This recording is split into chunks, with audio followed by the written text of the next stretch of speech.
uh, with help of this law, we can drive the expression expression of equilibrium constant. Okay, हिन law जी मदद सां असां equilibrium constant जी expression derive करे सघूं था। इहा हिन लॉ जी एप्लीकेशन आहे। सपोज था कयूं, सपोज कयो हिकिड़ो generally reaction A plus B generally reversible reaction आहे C प्लस डी। हाँ, according to law of mass action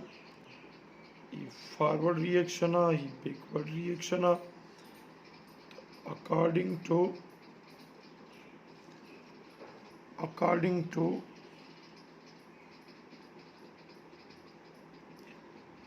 law of mass action जेकर असां रेट ऑफ फॉरवर्ड रिएक्शन कढण चाहियूं तो it is directly proportional to concentration of reactants, यानी कि असां इनके यहीं भी लिखी सघूं था rate of forward reaction is equal to constant of forward into concentration of A into concentration of B. in same way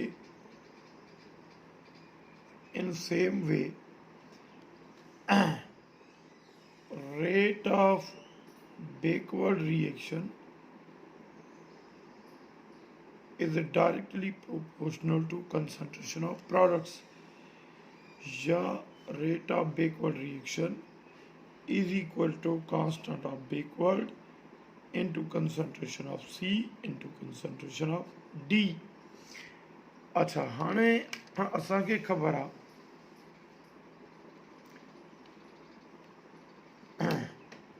त at dynamic equilibrium state rate of forward reaction is equal to rate of backward reaction, यानी कि constant of forward values विझूंस into concentration of A into concentration of B बराबर constant of backward into concentration of C into concentration of D। अच्छा, हाँ जेकॾहिं constant of backward हिन तरफ़ खणी अचूं इनके ये भी लिखे सघूं constant of forward upon constant of backward बराबर concentration of C into concentration of D upon concentration of A into concentration of B. हाँ, छाकाणि त सी ऐं डी जनरली प्रोडक्ट्स आहिनि, ही ए बी रिएक्टेंट्स आहिनि,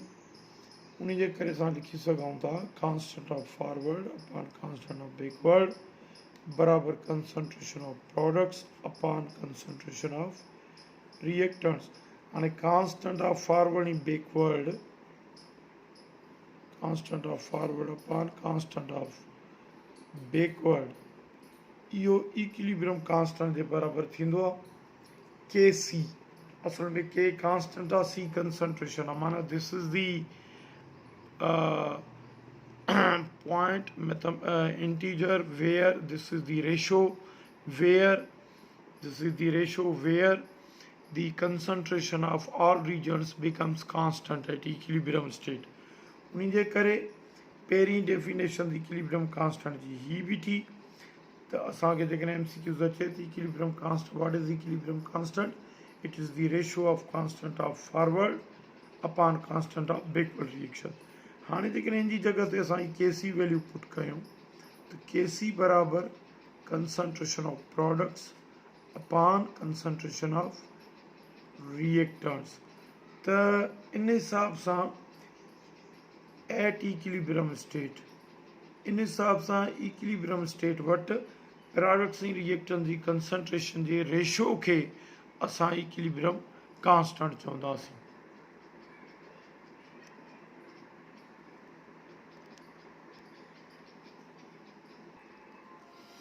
अच्छा जेकॾहिं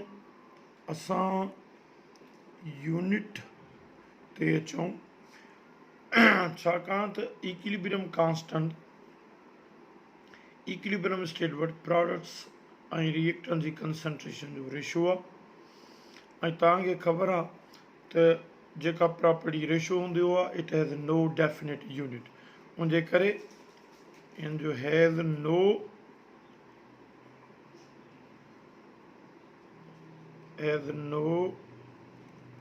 डेफिनेट यूनिट। अच्छा हाणे तव्हांखे हिन जे हिसाब सां MCQ ईअं अची सघे थो त which statement stands correctly for equilibrium constant. पहिरियां that is the ratio of constant of forward reaction पर कांस्टेंट ऑफ बैकवर्ड रिएक्शन या that is the ratio of the concentration of products upon concentration of reactants at equilibrium state। टियों C में डे it has no definite unit। D में डे all of these त पोइ all of these सही थींदो। अच्छा जेकॾहिं if more number of moles are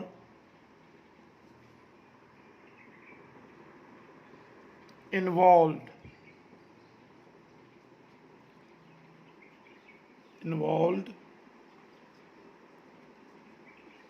in the reaction फर्ज कयो 2A plus B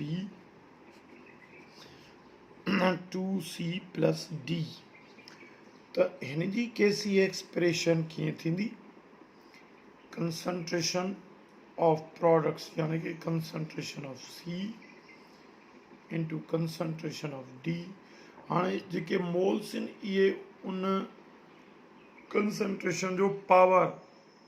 थींदा upon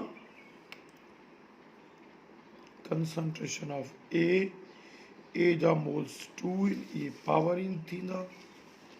into concentration of B. तो हिन रिएक्शन जी Kc एक्सप्रेशन हीअं थींदी। अच्छा Kc एक्सप्रेशन भी तव्हां खां पुछी सघे थो या तव्हां खां पुछी सघे थो त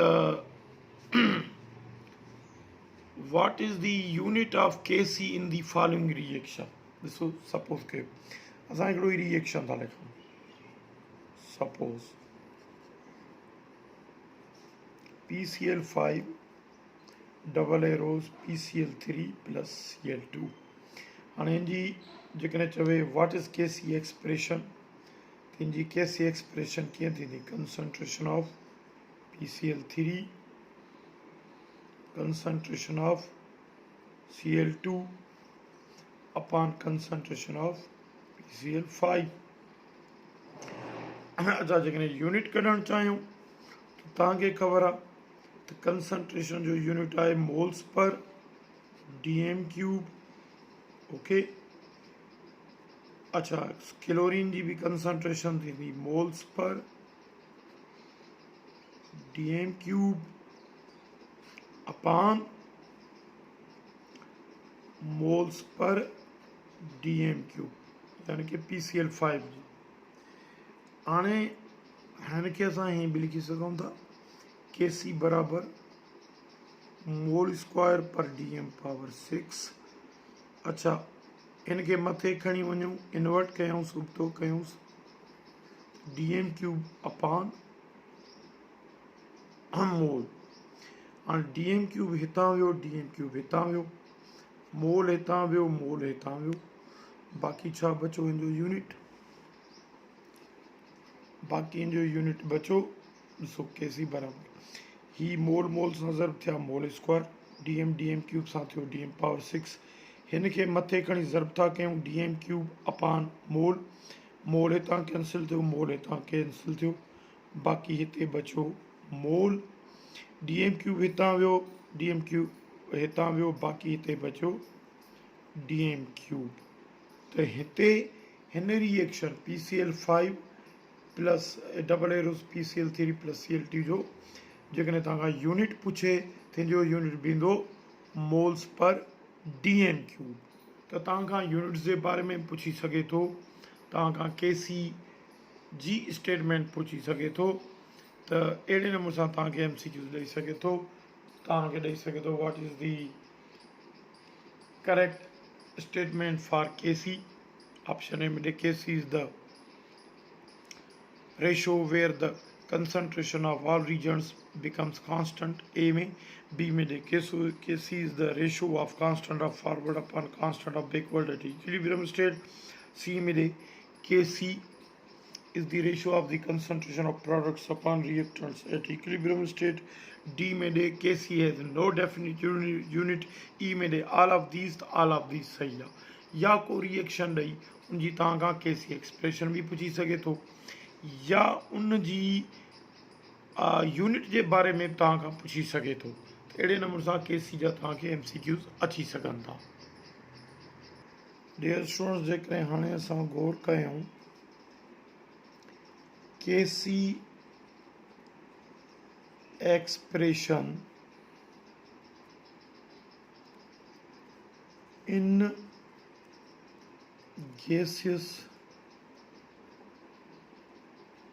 equilibria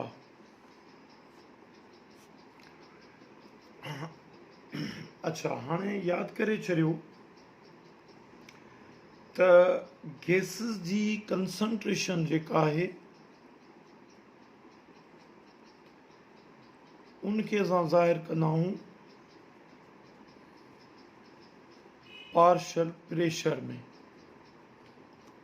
partial pressure okay partial pressure of gas में तव्हांखे ख़बर आहे जेतिरो गैस जो पार्शल कंसंट्रेशन कंटेनर में क्लोज में गैस जी वधाईंदासीं moles per D M cube ओतिरो ई उनजो पार्शल प्रेशर वधंदो लिहाज़ा गैस जी कंसंट्रेशन जी जॻह ते असां उनजो पार्शल प्रेशर यूज़ कंदा आहियूं त पोइ हिते ॾिसो जीअं हिकिड़ी ए गैस आहे असां हाइपोथेटिकल गैस जो इक्विलिब्रियम लिखूं था मिक्सचर हिते बी गैस आहे डबल एरो सी गैस आहे प्लस डी गैस आहे हाणे जेकॾहिं असां partial pressure of C into partial pressure of D use कयूं अपान partial pressure of A gas into partial pressure of B gas त पोइ असां हिते कंसंट्रेशन जी जॻह ते के पी यूज़ कंदासीं के पी छा आहे constant of partial pressure this is constant of partial pressure यानी कि के P is used in place of concentration छो इन जे करे त असां गैस जी कंसंट्रेशन जगह ते पार्शल प्रेशर था यूज़ कयूं त पार्शल प्रेशर जे करे के सी खे असां के सी जगह ते के पी यूज़ कंदासीं कांस्टेंट ऑफ पार्शल प्रेशर त गैसिस जी इक्विलिब्रियम में असां के P is use instead of के C because we use partial pressure of gases instead of their concentration.